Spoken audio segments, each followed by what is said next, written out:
Do it, motherfucker. Do it. What's up? I'm Cleary. So today I wanted to talk about what's going on with Texas.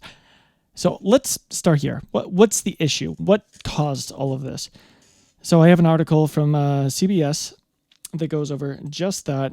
This was made about a month ago, December 24th.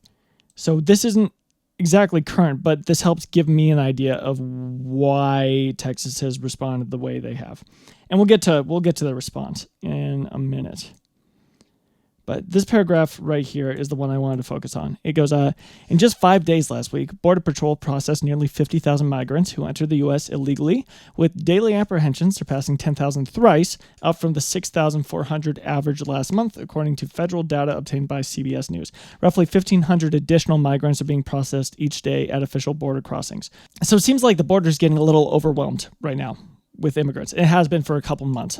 If I remember right, since November. I believe this has been an issue since November. Now, things are kind of coming to a head. So Al Jazeera has a nice article kind of summing up everything.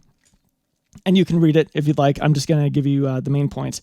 So essentially, Texas, in response to this influx of immigrants, decided to put up a bunch of razor wire along the Rio Grande, which is, I'm sure, whether or not you agree with their decision, we can all imagine certain issues that might pop up because of that. Let's say you're an immigrant and you're trying to cross the border illegally. It's maybe night, it's wintertime, so it's colder. You're trying to cross a river, and it's not that wide. The Rio Grande is, and I looked it up. I think at its widest, it's like 328 feet. So not gigantic for a river, but that can still be pretty bad.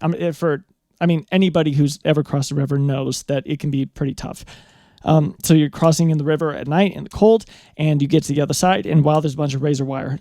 So your two options are to either turn back and risk. There are potential risks, obviously, when it comes to swimming in cold water at night, like a flowing river or whatever. And there are also very obvious risks when it comes to, let's say, laying a blanket over some razor wire and trying to cross like that. It just kind of creates a situation where people are probably going to get hurt. So Biden had similar sentiments about the humanitarian issues the razor wire posed and tried to shut it down, I believe, in November. And once again, this article goes over all this. A lower court decided to bar Biden from taking action when it comes to the razor wire until the Supreme Court had ruled on it, and they did. The Supreme Court, in a 5-4 decision, said that Biden can send people in to remove the razor wire. And this is where the problems come up. So the big issue is Governor Greg Abbott, the governor of Texas, has decided to try to impede the men Biden sent in to remove the razor wire. They are trying to stop that process. So Biden has every right at this point. It's gone through the Supreme Court. And when it comes to immigration, that is strictly a federal domain. I understand it affects states pretty heavily, but immigration overall is a federal thing. Right? Like a bunch of immigrants coming in for one state might be kind of bad, but it could be really good for the entire nation, right? When it comes to our economy and all that. So it's best to leave this stuff in the hands of the federal government. And I believe that the Constitution doesn't specifically say that immigration is, it's sprinkle it everywhere. It seems like courts throughout the years have ruled in favor of the idea that the federal government is in charge of immigration. Texas trying to interfere with the federal government coming in and trying to remove something they put up, that's where it gets really sticky, right? The Supreme Court never ruled that they can or can't do anything, but they did rule that Biden had every right to send people in to remove the razor wire, and the fact that they're trying to impede that is the problem. That right there specifically is the problem. And by the way, real quick, I will point out in this article, Texas isn't the only state having issues with this. I'll read this little paragraph for you. While Republicans have criticized the Biden administration for the rising numbers, there is also pressure from within the Democratic Party. Politicians like New York State Mayor Eric Adams are slamming the president for not doing more to address irregular immigration as his city struggles to provide housing and other services for the new arrivals. See, immigration is good when it comes to our economy overall. It's a very good thing. Our birth rates, we're not at replacement, we're below replacement rates, I believe, in America. Which means that we need workers coming in externally, right? We can't create all the workers ourselves. So if we want to keep growing our economy, got to get more laborers in. That shit's good. But if we don't have the infrastructure in place to accommodate all these immigrants, then obviously that's an issue. Maybe we need to slow down or take in less. Obviously, try to expand the infrastructure in such a way to where it allows for more immigrants if that's possible. But it seems like this is just a problem. But I would say overall, Texas's response to the problem has not been great. Once again, like they're almost militarizing the border between them and Mexico. Like Mexico it's one of our allies, so it feels really weird that you're trying to make this kind of like no-go zone in between Mexico and the U.S. And once again, it's not good for the people. The majority of the people crossing the border probably aren't smuggling drugs or whatever. They're probably people just desperately trying to get in. So. Not a great look. Not a great look. Let's go into just a little bit more. So, Mr. Wolf interviewed somebody named Stephen Vladek, who is a law professor at the University of Texas, about all of this. So this is what Vladek had to say when it comes to the legality of what Biden and Greg Abbott are doing. So Wolf asked, how does Abbott justify essentially ignoring the Supreme Court? And Vladek said, it's really important to stress that two different things are true. First, Abbott is not essentially ignoring the Supreme Court. Second, he is interfering with federal authority to a degree we haven't seen from state officials since the desegregation cases of the 1950s and 60s. As in, the court never ordered him to do anything, but they did say that Biden could do something. So interfering with that federal power that was granted to the federal government or the executive branch of the federal government by the Supreme Court. Yeah, you're interfering with that process. That's bad. That's illegal. It's no go. It's no good.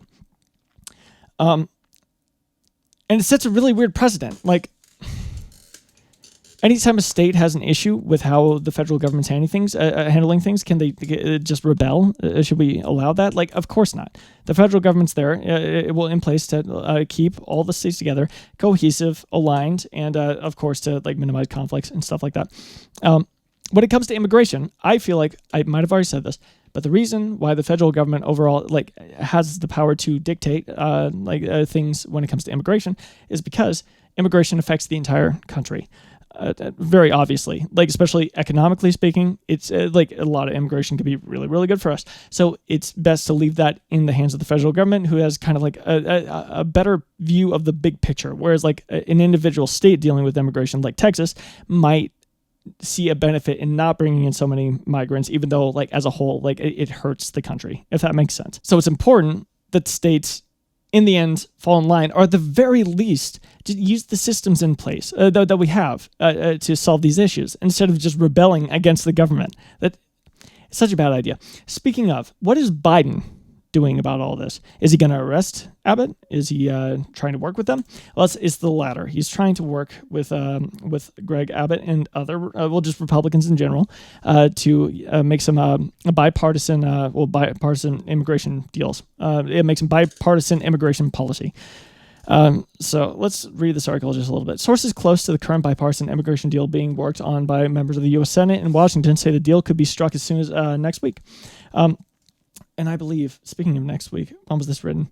The 29th. This was written today. Beautiful. They tell CBS News, among the measures, the legislation the president the power to pause asylum processing during spikes in the volume of illegal border crossings. Very interesting, and I feel like the Republicans should definitely go for that. I don't know. I would have to think about repercussions of something like that. But it's good that Biden's truly reach across the aisle and come to like a conclusion when it comes like a conclusion that works for everybody in this case. Additionally, it could expedite removals and shorten the wait time for asylum case decisions. That would be interesting as well. We shorten the wait time for asylum case decisions. If we can make the process more, yeah. But the thing is, like, it's good to have a slower process, so there's more deliberation, better decision making overall. I don't know. Anyways, it would also raise the standard for those cases.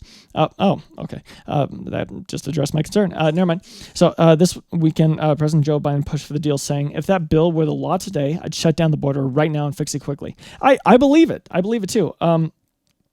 Former President Donald Trump is being accused of trying to stop the deal from happening. That's interesting. At a campaign rally over the weekend, he said, "I'd rather have no bill than a bad bill. A bad bill you can't have." Really? If it includes being able to like shut down the border in times of like a crisis, seems like that would be a good bill. Simply because of that. Like, that's strange. He doesn't even say like necessarily what he had a problem with when it comes to what they're talking about. Meanwhile, in Texas, Governor Greg Abbott remains defiant of current orders from the federal government to cease and desist various efforts he is leading on behalf of the state to protect the Texas border with Mexico. His current standoff with the federal government has caused many of his supporters and critics to wonder if he would uphold and support the aforementioned Senate deal if it became law.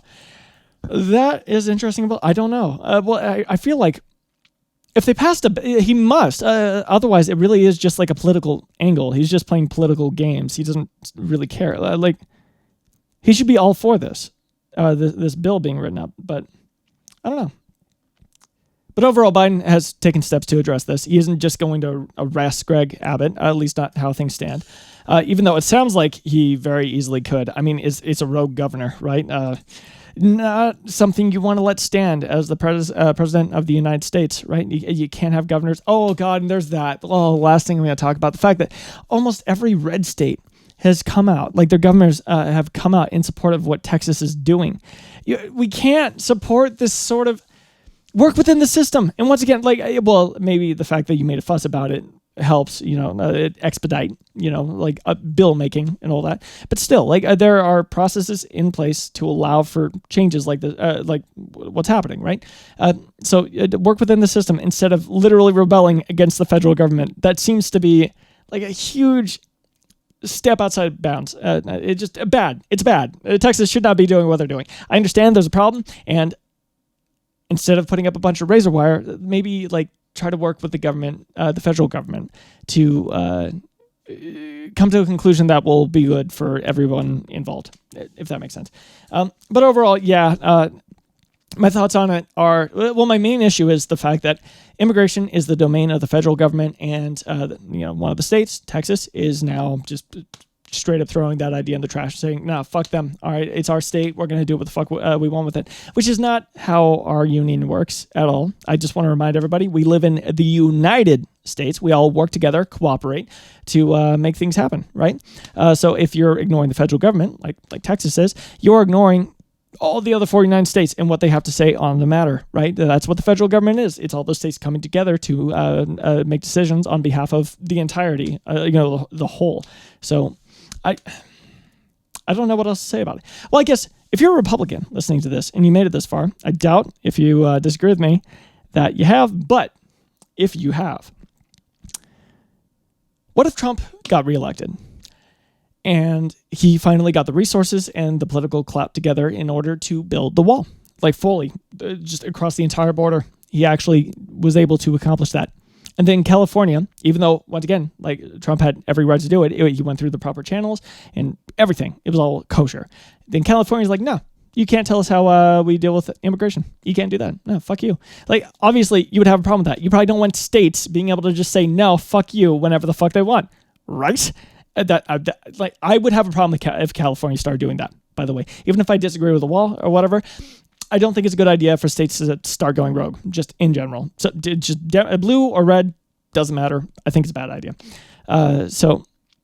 Just keep that in mind, okay? You probably wouldn't want blue states just doing whatever the fuck they wanted, right? Under like a Republican president or a Republican Congress or whatever. So what comes around goes around. Just remember that. And remember, you're going to look like a hypocrite if blue states start doing this kind of shit and you have a problem with it. So anyway, that's more or less my full interpretation of what's going on. I did more research than just these 4 articles, but these were the main 4 I wanted to touch on. This whole thing's really interesting, actually. It'll be interesting to see where it goes. And I feel like Biden's handling it really well. Once again, if he tried to arrest Abbott for essentially just rebelling against the federal government, I feel like Abbott, he's gotten so much support across the country, he would just become a martyr at that point. So that's a bad look. And so I think, the best thing is to just compromise. Get the Republicans to come to the table and talk about how we're going to solve this issue. Hopefully we can keep talking about it, keep passing bipartisan legislation. Be some badass shit. I'm all for it. Anyways, let's all pray we don't end up in Second American Civil War. All right. And I love you guys. Bye-bye.